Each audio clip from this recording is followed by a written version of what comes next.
Hello guys, welcome back to our YouTube channel Garima life science academy. आपका हमारे YouTube channel Garima life science academy पे स्वागत है। आज हम इसमें बात करेंगे cell signalling and cell communication में IP3 डायरेक्ट पाथवे। हमने पिछले क्लास में जो देखा था वो क्या देखा था, IP3 मतलब हमने CEMP पाथवे देखा था। जो GPCR के डिफरेंट हमारे पाथवे थे, CEMP pathway, IP3 direct pathway, उसमें से हमने CEMP पाथवे देखा था। इस लेक्चर में हम आज देखेंगे IP3 डायरेक्ट पाथवे। बाकी ऐसे हम डिफरेंट लेक्चर्स में हम सारे जो डिफरेंट 6 टाइप्स GPCR की इसको हम कवर करेंगे। तो विदाउट डिले हम पढ़ते हैं। तो जो हमारा IP3 एंड डायरेक्ट पाथवे ये क्या होता है इसके बारे में पढ़ते हैं। One of the most wide spread pathway of intracellular signalling. जो हमारा IP3 डायरेक्ट पाथवे वो मोस्ट वाइड स्प्रेड पाथवे है इंट्रासेलुलर सिग्नलिंग का। Is based on the use of second messenger drive from the membrane phospholipid PIP2। तो जो हमारा ये signalling है वो किस पर बेस्ड है, सेकेंड मैसेंजर पे बेस्ड है। जो हमारा सेकेंड मैसेंजर वो बनता है वो किससे बनता है, जो मेम्ब्रेन फास्फोलिपिड है PIP2, फास्फोइनोस्टिटॉल 4,5 बिसफास्फेट। तो जो हमारा ये सिग्नलिंग पाथवे है ये PIP2 से जो हमारा सेकेंड मैसेंजर बनता है IP3 एंड डायरेक्ट उस पर बेस्ड है। PIP2 is a minor component of plasma membrane. जो PIP2 है प्लाज्मा मेम्ब्रेन का माइनर कंपोनेंट होता है। Localised to the inner leaflet of phospholipid bilayer. जो हमारा ये फास्फोलिपिड बाइलेयर के इनर लीफलेट में हमारा PIP2 पाया जाता है। A number of these second messengers are derived from phosphatidylइनोस्टॉल। जो बहुत सारे डिफरेंट सेकेंडरी मैसेंजर्स होते हैं वो इसी से ड्राइव होते हैं, PI से, फास्फोइनोस्टॉल से ड्राइव होते हैं। The inositol group in this phospholipid which extend into the cytosol adjacent to membrane. तो जो इसका इनोस्टॉल ग्रुप होता है फास्फोलिपिड जो बाइंड रहता है वो क्या करता है, जो एक्सटेंड होता है साइटोसॉल के मेम्ब्रेन के एडजेसेंट में ये रहता है, उससे अटैच रहता है। Can be reversibly phosphorylated at several positions by combined action of various kinases and phosphatases. तो ये क्या करता है, ये हमारा डिफरेंट प्रोटीन्स को फास्फोरिलेट कर सकता है रिवर्सिबल मैनर में। मीन्स रिवर्सिबल मतलब इसको फास्फोरिलेट भी कर सकता है और डिफास्फोराइलेट भी कर सकता है बाय डिफरेंट काइनेजेज एंड फास्फेटेजेज। जो काइनेजेज हैं वो फास्फोरिलेशन करेंगे, जो फास्फेटेजेज हैं वो डिफास्फोराइलेशन करेंगे, मीन्स फास्फेट को रिमूव करेंगे। These reactions yield several different membrane bound phosphoinositides। जो डिफरेंट ये जो रिएक्शंस हैं ये डिफरेंट मेम्ब्रेन बाउंड फास्फोइनोस्टाइड को बनाते हैं। PIP2 cleavage produces second messenger IP3 and direct. तो जब PIP2 का क्लीवेज होता है PLC एंजाइम के थ्रू तो ये हमारा जो सेकेंड मैसेंजर बनते हैं IP3 एंड डायरेक्ट डाइसाइल ग्लिसरॉल बनते हैं। तो जो हमारा IP3 होता है वो क्या है, स्मॉल पोलर मॉलिक्यूल होता है। क्या करता है, ये साइटोसॉल में ये बनता है, रिलीज होता है। Where it act to signal the release of calcium from intracellular stores। तो ये IP3 क्या करता है, ये कैल्शियम चैनल को ओपन करके कैल्शियम के कंसंट्रेशन को बढ़ाता है ये हमारा इंट्रासेलुलर मीन्स साइटोसॉल में। और जो अनदर केस जो डैग है, remain associated with plasma membrane. जो हमारा डैग है दूसरा वाला पार्ट इसका, ये प्लाज्मा मेम्ब्रेन से हमेशा के लिए एसोसिएट रहता है। तो हम इसमें देखेंगे कि इसका जो IP3 एंड डैग का स्ट्रक्चर क्या है और ये कैसे बनते हैं। तो जो हमारा ये स्ट्रक्चर है PIP2 का है, ये हमारे फास्फेट ग्रुप है इससे, और ये जो हमारा है गिल्सॉर मोइटी से जुड़ा हुआ है। तो हमारा ये क्या है PIP2 फास्फोरिडाइल इनोस्टॉल 4,5 बिसफास्फेट। जो हमारा 4th और 5 पोजीशन है इस पे हमारे फास्फेट ग्रुप जुड़े हुए हैं, इसीलिए इसको बोलते हैं फास्फोरिडाइल इनोस्टॉल 4,5 बिसफास्फेट। जब इसका PIP2 का क्लीवेज होता है PLC एंजाइम के थ्रू, जो PLC है फास्फोलाइपेज C, इसके थ्रू ये क्लीव होता है PIP2, तो क्या बनाता है डैग डाई एसाइल ग्लिसरॉल बनाता है ये मोइटी ग्लिसरॉल का। और जो सेकंड है वो साइक्लिक IP3 बनाता है, तो ये साइक्लिक फॉर्म में रहता है। फर्दर जब ये H2O इससे जाकर के जुड़ जाता है तो ये हमारा इस फॉर्म में हो जाता है, इसको बोलते हैं IP3 इनोस्टॉल 1,4,5 ट्राईफास्फेट। इसको क्या बोलते हैं, इनोस्टॉल 1,4,5 ट्राईफास्फेट इसको हम बोलते हैं ये, क्योंकि क्या है 1, 4 और 5 पोजीशन पे हमारा 3 फास्फेट लगा होता है, इसीलिए इसको हम बोलते हैं। फिर इसमें हम देखेंगे PLC जो फास्फोलाइपेज C एंजाइम था जो PIP2 को ब्रेक करता है, वो क्या है उसका पूरा हम देखेंगे उसके बारे में। जो PLC है वो class of membrane associated enzyme that cleave phospholipids just before the phosphate group. तो मेम्ब्रेन से एसोसिएटेड एंजाइम होता है जो फास्फोलिपिड को क्लीव करता है और फास्फेट ग्रुप से थोड़ा पहले ही क्लीव कर देता है। It has important role in signal transduction pathway. जिसका इंपॉर्टेंट रोल है वो सिग्नल ट्रांसडक्शन पाथवे में देखा गया है। और ये क्या करता है, bind to GQ alpha subunit of G protein couple receptor and activated. तो क्या करता है, जो GPCR का जो G प्रोटीन है वो G अल्फा Q से बाइंड करके उसको एक्टिवेट करता है। एक्टिवेटर से किसका होता है, heterotrimeric G protein subunit, protein tyrosine kinases, small G protein, calcium and phospholipids को ये इतने सारे को ये एक्टिवेट करता है PLC एंजाइम। फिर क्या है इसमें हम क्या देखेंगे, डिफरेंट मेम्ब्रेन बाउंड फास्फोइनोस्टाइड्स, जो डिफरेंट मेम्ब्रेन से बाउंड जो फास्फोलिपिड्स इनोस्टाइड्स होते हैं वो क्या होते हैं, उसका स्ट्रक्चर वो कैसे बनते हैं। तो ये हमारा क्या है, ये साइक्लिक जो है ये साइटोसोलिक लिफलेट है ये, और ये इनोस्टॉल ग्रुप है, इससे फास्फेट जुड़ा हुआ है और ये गिलसॉल मोइटी इससे ऐड हुआ है। तो इसको ओवरऑल को हम क्या बोलते हैं, पीआई, फॉस्फेटिडोल इनोस्टॉल का ये पूरा स्ट्रक्चर है ये वाला। फिर क्या हुआ, जब हमारा PI4 काइनेज आया और ATP को यूज करके ये इसको कन्वर्ट करता है, PI को PIP में कन्वर्ट कर देता है। तो ये क्या है, ये हमारा जो है PI4 फास्फेट इसको बोलते हैं। फिर PIP जो है इसका फर्दर कन्वर्जन होता है PI5 काइनेज। फिर जो PI5 काइनेज है ये फिफ्थ पोजीशन पे फास्फेट को ऐड करके इसको बना देता है PIP2। PIP2 जब बन गया फिर फर्दर इसका कन्वर्जन होता है, इसका ब्रेक डाउन होता है by PALC, phospholipid C. Phospholipid C आया, इसको PIP2 को तोड़ दिया इधर डैग में, और ये जो हमारा दूसरा वाला बना ये IP3 है। फर्दर इसके बारे में हम देखते हैं डैग और IP3 के बारे में। IP3 एंड डैग पाथवे, ये मेन पाथवे है, ये एक बहुत अच्छा डायग्राम है, इसे हम समझेंगे। ये क्या है, GPCR का रिसेप्टर है, ये हमारा प्लाज्मा मेम्ब्रेन है। सिग्नल मॉलिक्यूल जो एक्स्ट्रा सेलुलर सिग्नल था वो आकर के इसे GPCR से बाइंड किया और ये इसको एक्टिवेट किया। जब एक्टिवेट नहीं था तो ये GDP बाउंड फॉर्म में था, जब एक्टिवेट हुआ तो ये GTP फॉर्म में बाउंड हो गया। तो क्या है, एक्टिवेटेड G अल्फा Q सब यूनिट एक्टिवेट हो गया, और जो हमारा PLC जो था एक्टिवेट मतलब एंजाइम था फास्फोलिपिड सी बीटा, इसको जाकर के एक्टिवेट कर दिया, ये एक्टिवेट हो गया। जैसे एक्टिवेट हुआ जो हमारा PIP2 था, PIP2 को जाकर क्लीव कर दिया हमारा ये फास्फोटिडाइल इनोस्टॉल 4,5 बिस फास्फेट को, ये एक्टिवेट मतलब एक्टिवेट करके इसको तोड़ दिया, इसको तोड़ा। इसको जब तोड़ा तो क्या क्या बना, डैग बना और IP3 बन गया।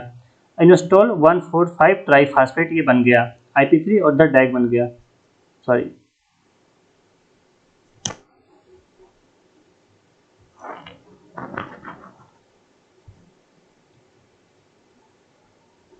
ये बन गया।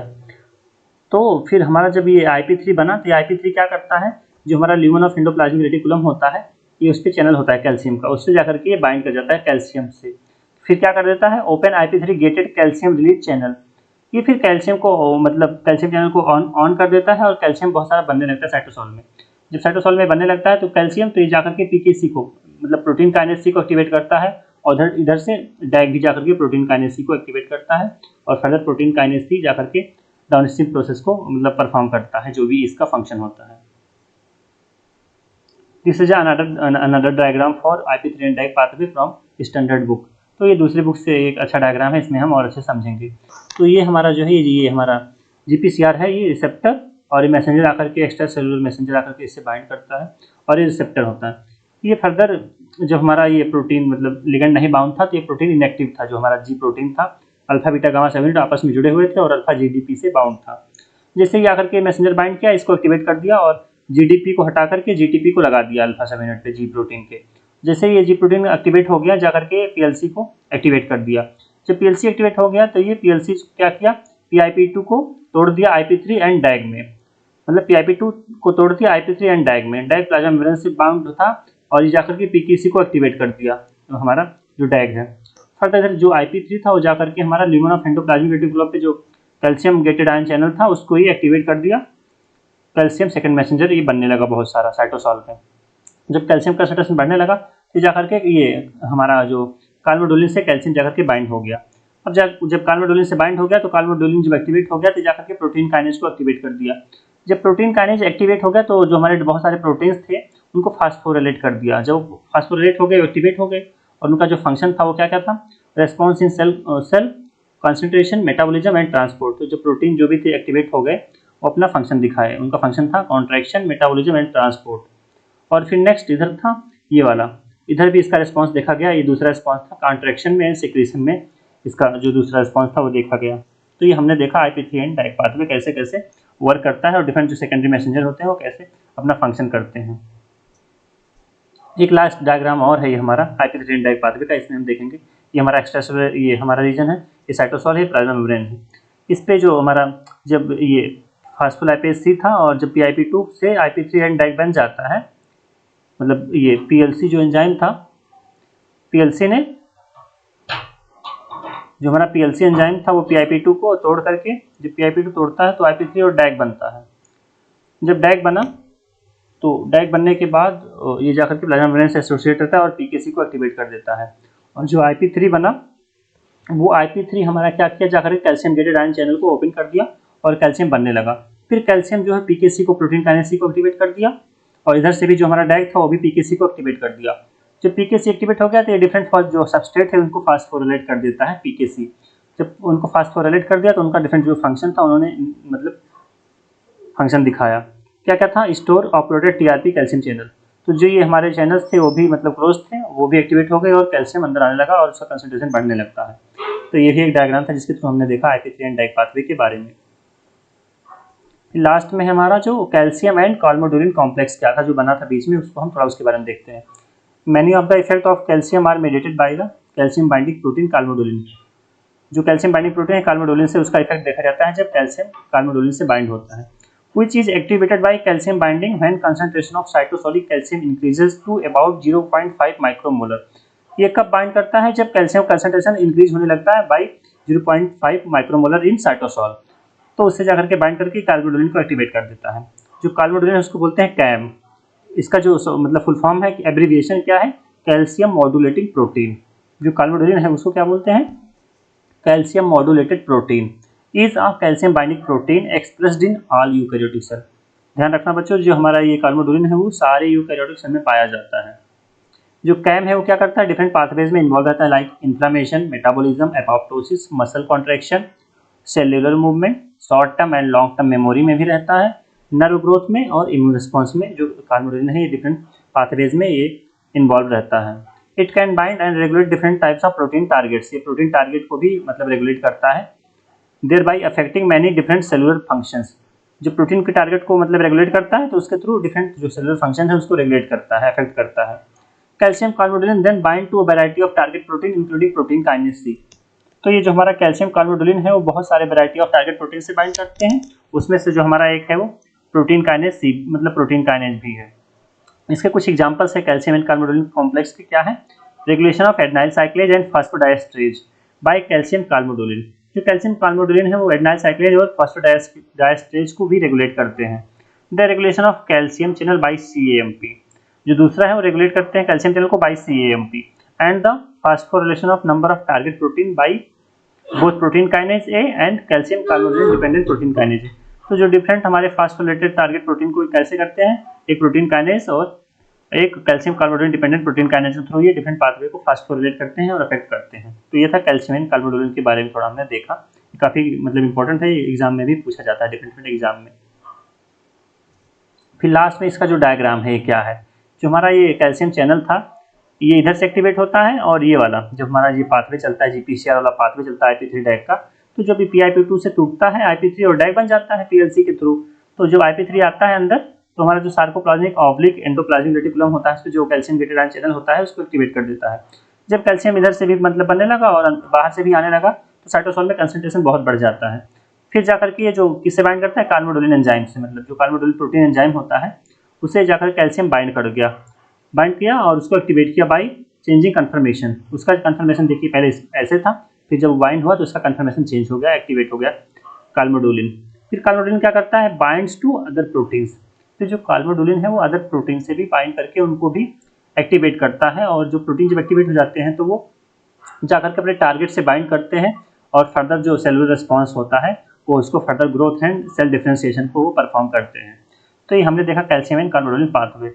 तो इस लेक्चर में ओवरऑल हमने क्या देखा, इन समरी अगर हम बात करें तो हमने देखा कि CAMP और जो मतलब ये IP3 डायक का पाथवे क्या होता है उसके बारे में हमने थोड़ा मतलब पढ़ा उसके बारे में। फिर उसके बाद हमने देखा कि IP3 और डायक कैसे बनता है, मतलब PIP2 का क्लीवेज होता है PLC जो बीटा एंजाइम है उसके थ्रू, तो हमारा डायक और IP3 बनता है। फिर डायक हमारा प्लाज्मा मेम्ब्रेन से बाइंड रहता है और PKC को एक्टिवेट करता है और इधर जो IP3 बनता है वो हमारा जाकर के कैल्शियम चैनल से बाइंड करके उसको एक्टिवेट कर देता है और कंसंट्रेशन बहुत बढ़ने लगता है। फिर जब कैल्शियम कंसंट्रेशन बढ़ने लगता है तो जाकर के वो कार्बोडोलिन से बाइंड करके कार्बोडोलिन को एक्टिवेट कर देता है और कार्बोडोलिन जाकर के डिफरेंट जो उसके डिफरेंट प्रोटीन्स होते हैं उनको फास्फोराइलेट करता है। जब प्रोटीन फास्फोराइलेट हो जाते हैं तो एक्टिव हो जाते हैं और वो जो फर्दर उनका डाउनस्ट्रीम सिग्नल होता है और इफेक्ट जो होता है वो उसको परफॉर्म करते हैं। फिर लास्ट में हमने देखा कि जो उसमें कैल्शियम एंड कार्बोडोलिन पाथवे उसके बारे में भी थोड़ा हमने देखा। इस लेक्चर में हमने जो भी देखा उसको हमने समराइज किया।